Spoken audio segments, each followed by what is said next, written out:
Hey friends, I'm Bentley, the girl from TikTok. I got a lot of questions asking about flight attendant life and how I got the job and just a bunch of different questions related to it. Rather than responding to each DM individually, it would be more informational for people that were curious if I just made a video about it. So that's what this is. Just some prerequisites. AirPods so you can hear me better because I'm literally sitting in my bathroom. Also filming this on my iPhone. I've seen portrait mode quality, so I'm hoping that it'll be fine. So here we are. Got a list of questions here. So I guess I'm just gonna go through and answer them. The biggest question that I have been asked is, Bentley, how did you become a flight attendant? It's a two-part answer. There's why did I want to become one and how did I do it? So I guess we'll start with the why did I want to and where did that start? Moved to England, right? Ran out of money. 2 of the 3 years of my relationship that I was in California and then also in England. Several times a year, I was going back and forth between LA and London. I was flying all the time. Last August, I went to Japan, Australia, China, England, Italy by myself. On that trip, I was standing on the Great Wall of China, just looking over the views of everything, and I was like, oh my gosh, this is the most amazing thing I have ever experienced, and I have to do this. This is what I want to do for the rest of my life. I want to see everything. And I'd already been a waitress for 6 years, and I knew that I loved customer service and I loved being able to put a smile on somebody's face for something as simple as putting a plate of food down in front of them. Being able to use my job to combine both of my passions together was my ideal situation. One thing that I firmly believe is you need 2 passions in life. One that'll make you money, one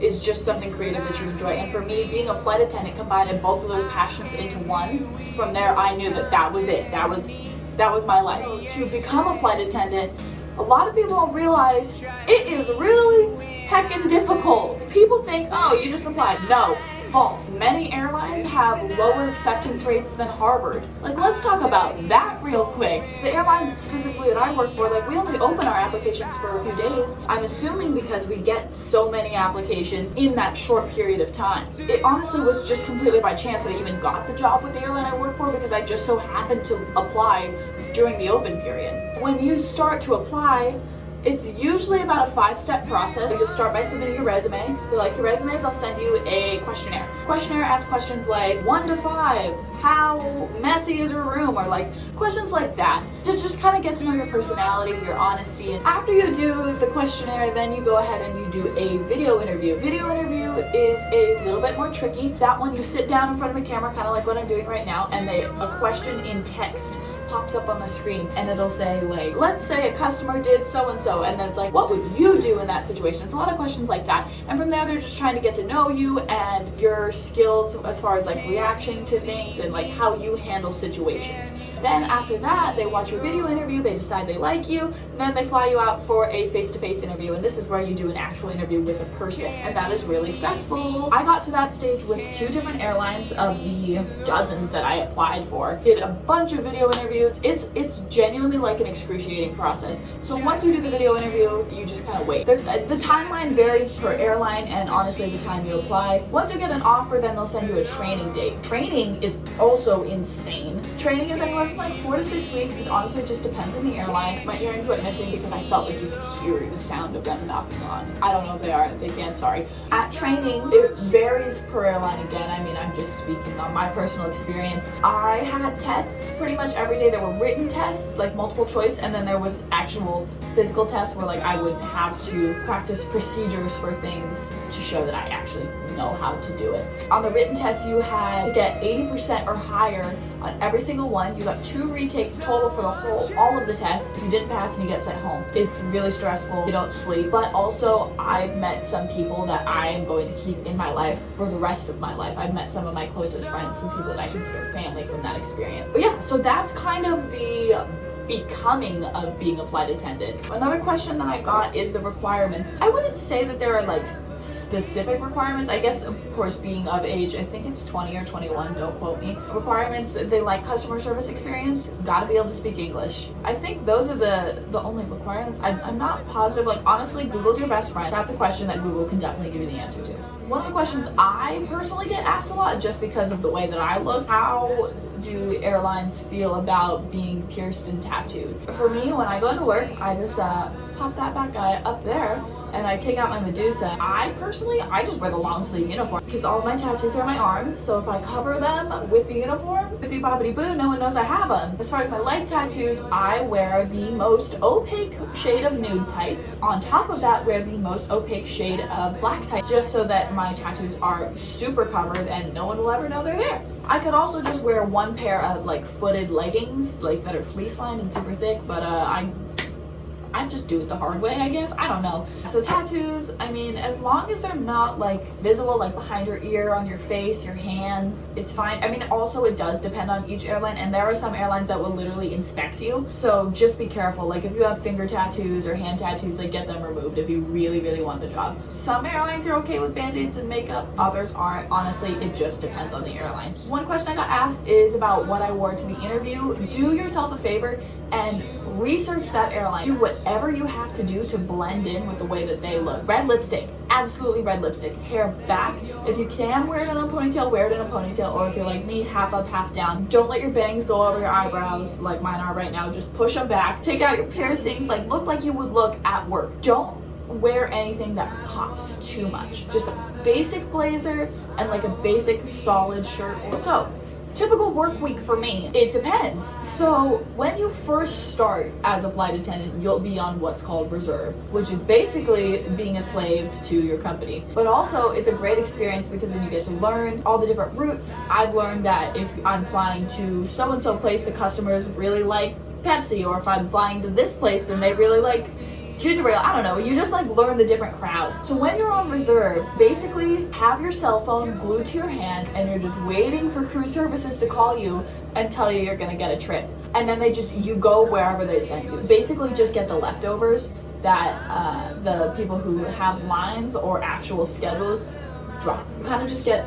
whatever they give you, and it's honestly fun. It's like a goodie bag every time crew services calls you. So the way it works with that is because we don't fly a lot when we're on reserve, we are guaranteed a certain number of hours. I personally am guaranteed 75 hours a month, regardless of how many hours I fly. So I could fly 0 hours and I'll still get paid for 75, or I could fly 50 hours, still get paid for 75. If I go over 75 hours, then I get additional pay on top of that, if that makes any sense. Plus on top of that, I get my per diem, I get extra pay for if I am working in the front of the airplane, like I'm the leader. Every airline calls it something different. So if I'm the number one, I get extra pay. If I happen to speak Spanish and I was going to a Spanish destination, I would get more money. There are a few different things that vary and that add additional pay to your 75 hours, but it just, it depends.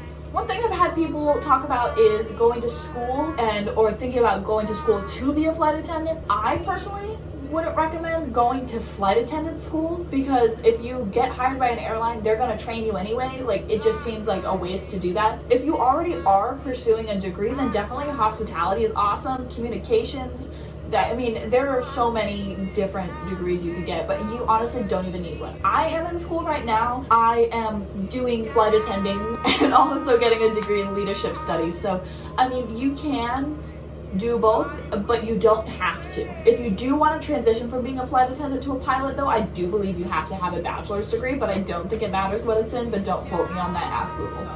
The biggest thing for me when I moved to New York and I got based out of JFK, being from LA, I had to move my whole life across the country to now living in the big city. Your living situation as a flight attendant, for the most part, if you don't live, like if your family doesn't live where you're based, you'll likely be living in what's called a crash pad, which is what I live in currently. A crash pad is basically a flight attendant hostel. In mine I live in now, I currently have 9 roommates, but I pay like minimal rent because I have 9 roommates. In my bedroom, I share the room with 5 other people. You're pretty much gonna be in a bunk bed, and it's just like a shared living space. But because you're all flight attendants, it doesn't mean that everyone's gonna be home all the time. So it's like, yeah, I have 9 roommates, but most of the time there's only like 3 of us home. When you find a good fit for a crash pad, and you find one that you really love, it becomes like a family feel. Like my roommates are my best friends. Like they're honestly who I want to spend all my time with. I come home from a trip and I'm like, man, I hope Rachel's home. I just want to hang out and eat pizza. Like you become a family in a crash pad. I mean, you kind of have to. You're living in such a confined space together. You have to like each other.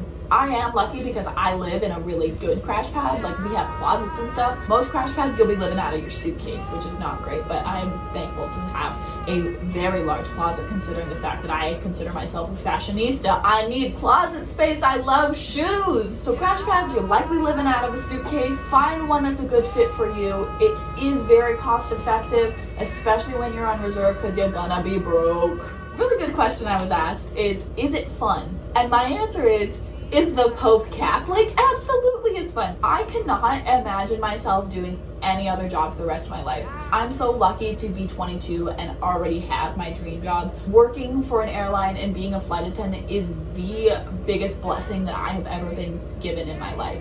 I look forward to going to work. I get on my airplane and I'm like, yes, I'm home. And then it's like, I get to my destination and I'm like, I'm in a new place. What am I gonna do today? What am I gonna see? Where am I gonna go? It's so much fun to just experience new things and explore, and I feel so blessed to have the opportunity to do this. Oh, one more tip that I forgot to mention. If you do make it to the interview process, so like the video or the face-to-face interview, absolutely do not say that you want to travel. No, your application will get thrown in the trash. Don't say it. It's not about wanting to travel, it's about wanting to do the job. You gotta remember that. Everyone wants to travel, duh, that's part of the job, but they're not looking for people who want to do the job for the benefits. They're looking for people who want to do the job because they're passionate about it. So find a way to show your passion for service, for having the opportunity to be a flight attendant, if that makes any sense. Like, you're not here to travel, you're here to do a job. With that said though, the benefits, look into them.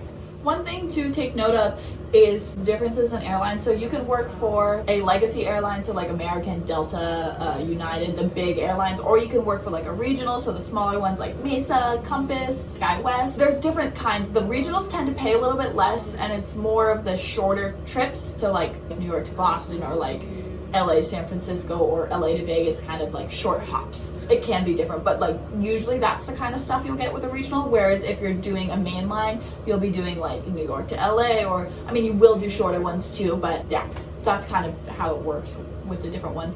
Regionals are good starter airlines. A lot of people start in regionals and then hop to a main line, but it just depends. Like, honestly, a lot of people start with main lines. It's up to your own thing. But one thing I will say is some main lines won't hire you if you've been with a regional for too long, just because if you've spent so long with an airline, you are set in your ways and hard to train. So just take note of that. You gotta find the sweet spot. I will say that one of the, I don't want to say flaws because it isn't, it's just one of the biggest learning experiences for me, I guess, was the work-life balance. Because I'm on reserve, I do sit at home a lot just waiting to get called. It can be difficult for me to like make doctor's appointments or to like make an appointment at the DMV, like stuff like that, because I don't necessarily know when I'm working, and it is hard for me to make plans with friends. Shout out Jennifer, I'm so sorry. It does get hard to make plans because you don't know when you're working. It's like, yeah, I'm working, but I'm on call, so I might get you. So then sometimes you'll be like, you're not gonna call me today, and then you'll go out to Manhattan, and then all of a sudden, hey, you got a 2-hour report, you gotta be at JFK, and you're like, oh no, and then you gotta go hop on the train to go home to change in your uniform, and then go to the airport. Like, it does get a little bit frustrating with that. Ultimately, you just gotta kind of feel it out, learn what you can handle. But the good thing is, like, on your days off, you do travel for free, so you can just like go home and see your family, which is really nice. A lot of people commute. That doesn't traditionally mean like, oh, drive 45 minutes to work. Commuting for flight attendants often means like they'll be based out of JFK and live in Cleveland. I've heard of one girl who commutes to Long Beach, California from Hong Kong. I don't know if this is true, but I heard about it, and if she does, girl, props to you. A lot of people commute like that, so people will have their home at home, but then they'll also have their crash pad at their base where they'll sleep like the night before their shift. I wouldn't consider myself a commuter. I just go home when I have days off. But that's what I got for flight attending Q&A. If anybody has any more questions, I guess ask in the comments, slide in my DMs. But yeah, it was nice getting to do this and talk about my job because it is something I'm truly passionate about. Yeah, I don't know if YouTube's gonna be an actual thing that I do, but I just kind of filmed this because I thought, like I said, it would be easier than just answering every question individually. It would be more of like a compiled advice video. But yeah, thanks for watching. Yep.